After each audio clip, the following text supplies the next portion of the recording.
The best WWE match of 2023 is Bad Bunny versus Damian Priest in a street fight at Backlash. Now I know it has a celebrity wrestler in it and it wasn't really much of a wrestling match either, but what it is one of the best sports entertainment matches ever. From the chaotic no-holds-barred action, the history between Bad Bunny and Damian Priest, the surprise cameos, and best of all, the white-hot Puerto Rican crowd, this one has everything wrestling and even non-wrestling fans would enjoy. My second runner-up by a very close margin would have to be the triple threat match between Gunther versus Sheamus versus Drew McIntyre for the IC title at WrestleMania 39. The worst match of 2023 is definitely Austin Theory versus John Cena for the United States Championship at WrestleMania 39. This one really stings as many people, including myself, had high expectations after that awesome promo on Raw where Theory got absolutely verbally destroyed. But instead, what we got was a major disappointment. The action was boring and uninspired, the dirty finish looked cheap as heck, and worst of all, John Cena looked like a former shell of himself,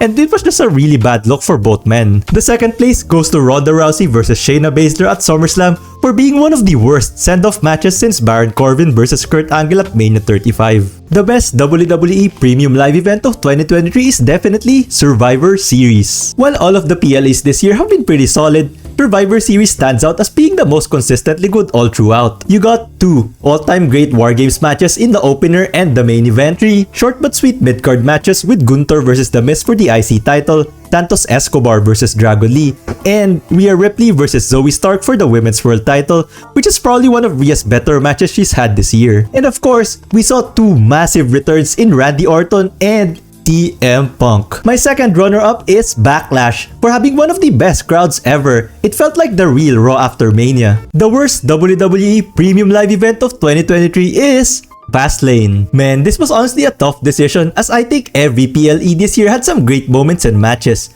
But Fastlane just stands out as the least important of the bunch. 3 out of 5 matches on the card were tag team matches, with 2 feeling like something we'd see on a random episode of SmackDown or Raw. The only exception of course is Cody Rhodes and Jey Uso beating the Judgment Day for the undisputed tag team titles. However, even that felt pointless because the Judgment Day won it back just a few weeks later. As for the rest, Io Sky versus Asuka versus Charlotte Flair for the WWE Women's title was decent but a bit messy at points. The main event, Seth Rollins versus Shinsuke Nakamura for the World Heavyweight title in a last man standing match was really good up until that ending where Nakamura lost again, even though storyline wise he should have clearly won. My pick for second place is SummerSlam for having a very underwhelming main event and Ronda Rousey's god-awful send-off match against Shayna Baszler. The best WWE superstar of 2023 is none other than Gunther. Starting the year off hot, he entered the Royal Rumble at number 1 and lasted until the very end, only getting eliminated by Cody Rhodes after that awesome one-on-one match. But not only that, he also cemented himself as the longest and quite possibly the greatest Intercontinental Champion of all time